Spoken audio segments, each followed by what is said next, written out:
Hey, how y'all doing tonight? I just read through my word a little bit again, and I had wanted to share with you guys what it is I found out. We can just really, literally walk through this and maybe learn some things together. Um, but I was reading in John chapter 5, start from verse 2, and I think it leads all the way through to verse 9. Um, This is the event that happened at the pool of Bethesda with a man who had an infirmity, and Jesus came along and he healed him. I just wanted to take a little bit more insight into this incident and um, explain to you exactly what it was that happened. So to start off, we'll go ahead and um, read starting from chapter 5, verse 2 in the book of St. John. And it says, "Now there is at Jerusalem by the sheep market a pool, which is called in the Hebrew tongue Bethesda, having 5 porches. In these lay a great multitude of impotent folk, of blind, halt, withered, waiting for the moving of the water. For an angel went down at a certain season into the pool and troubled the water. Whosoever then, first after the troubling of the water, stepped in, was made whole of whatsoever disease he had. And a certain man was there, which had an infirmity 38 years. When Jesus saw him lie, and knew that he had been now a long time in that case, he said to him, Wilt thou be made whole? The impotent man answered him, Sir, I have no man when the water is troubled to put me into the pool. But when I am coming, another steppeth down before me. Jesus saith unto him, Rise, take up thy bed, and walk. And immediately the man was made whole, and took up his bed, and walked. And on the same day was the Sabbath." Okay, so let's go ahead and break this down.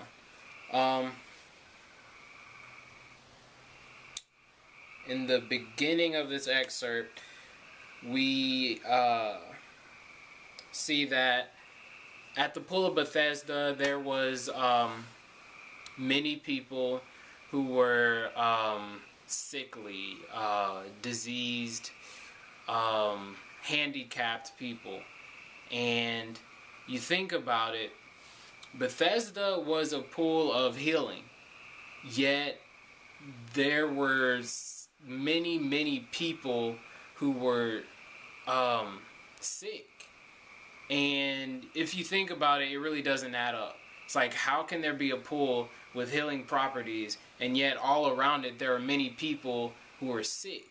And that's where we learn that there is a limitation to the pool's healing capabilities. The pool, it says that in verse 4, there's an angel who comes down to the pool at a certain time. And he troubles the waters. He makes the waters begin to churn, to ripple. And at this time, the healing is available. However, it says in verse 4, whosoever then first after the troubling of the water stepped in was made whole of whatsoever disease he had. So the first person to land a foot into this pool was the person who's going to be healed. And everybody else, they're still stuck with their infirmities. So to me that just brings up a question. Why why is this so? Like, why isn't the pool able to heal several people? Which is still a question I have yet to provide an answer for. But let's go ahead and keep going on. Let's see what else happens. Now, at the pool there is a certain man. That's what he is notified as.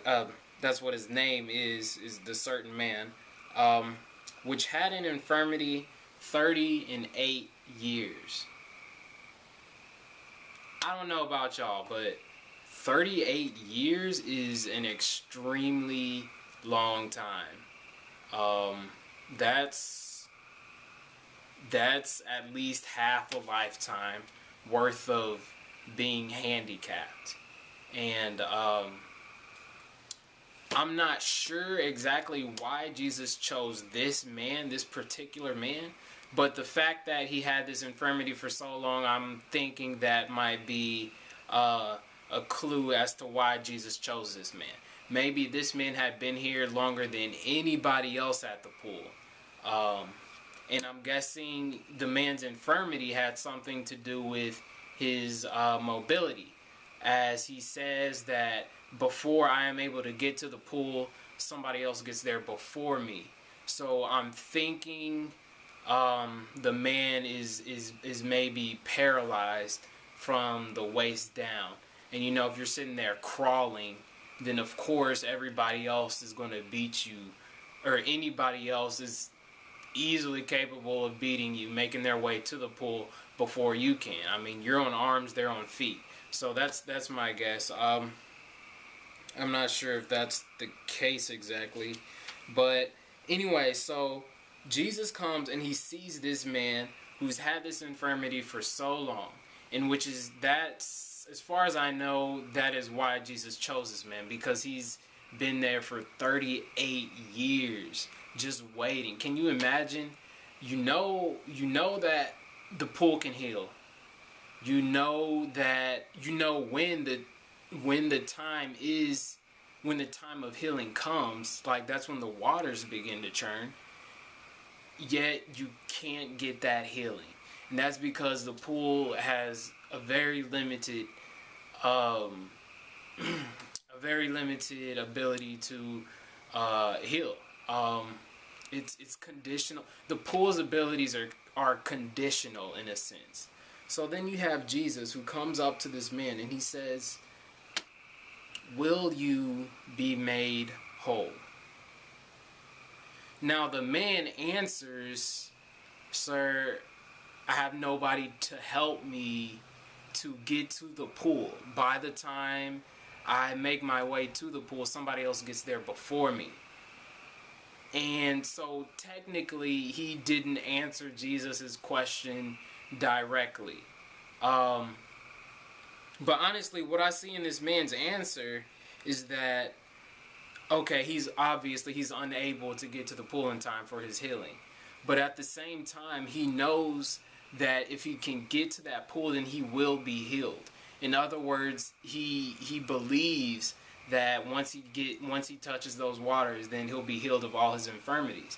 And it's also apparent that he makes the effort to get there. As he says, "When I am on my way, somebody else gets there before me." So this man his faith is alive.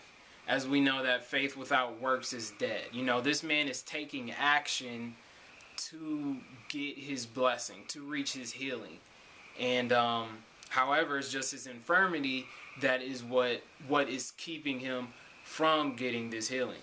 So now we know, okay, so this man, he has faith, you know, he believes he can be healed. He is doing all that he can to attain healing. The only issue, as I said, is his infirmity. You know, he's paralyzed the waist down. He can't get to the pool in time. So knowing Jesus, we know that your faith is what makes you whole. So Jesus sees the faith in this man And so he says, in verse 8, he says, "Rise, take up your bed, and walk." And immediately the man was made whole. He took up his bed and he walked. So this man had enough faith to let this stranger come to him and command him to just say, "Look, man, get up and walk." This man had so much faith that, he was able to look a stranger in the eye and just, okay, well, I'm going to go ahead and I'm going to get up and walk. And it said that immediately the man was made whole. So, the thing about Jesus is that he is an unconditional source of healing. Like, Jesus has no limitations. The pool, when we look at the pool, it's like you had to wait for certain conditions had to be met in order to get your healing. And we look at Jesus, and Jesus is like, look, as long as you have faith, then the healing is there. It's there for your taking, and all you need is to have faith. And then when you obey my word, in other words, when I tell you to do something and you choose to do it, then you will be made whole. So I hope this reached out to somebody. If not, maybe it just a nice little Bible story for some of y'all. But anyways, I'm gonna head out. So bye. Thanks for listening.